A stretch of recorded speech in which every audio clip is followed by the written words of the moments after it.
On vous l'avait dit récemment, la Côte d'Ivoire affiche des ambitions de plus en plus fortes en matière de modernisation de ses capacités militaires, notamment dans l'acquisition d'aéronefs de standards internationaux.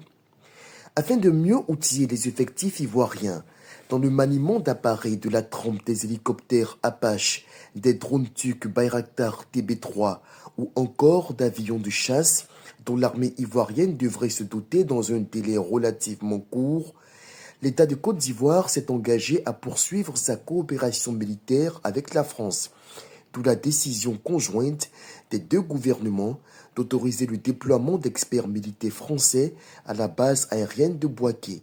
La coopération militaire continue avec la France. Nous, il n'y a pas de rupture en réalité, parce que une équipe de l'armée de l'air de la France va s'installer à Bouaké, par exemple, où il y a des infrastructures appropriées pour la formation des pilotes ivoiriens. Donc, la coopération continue en réalité. La France a voulu réarticuler son dispositif en Afrique.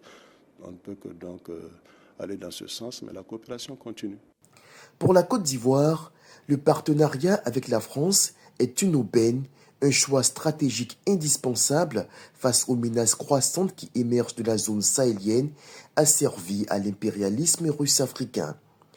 Entre les juntes néocolonialistes aux dents longues et des groupes djihadistes qui ont déjà fait l'amère expérience de tenter de s'établir en Côte d'Ivoire, l'armée ivoirienne, dont l'étroite collaboration avec les alliés occidentaux a permis jusque-là de mettre le pays à l'abri, c'est qu'elle doit rehausser le niveau. La volonté politique y est, la logistique accompagne et les alliés veillent au grain. Les aventuriers sont prévenus.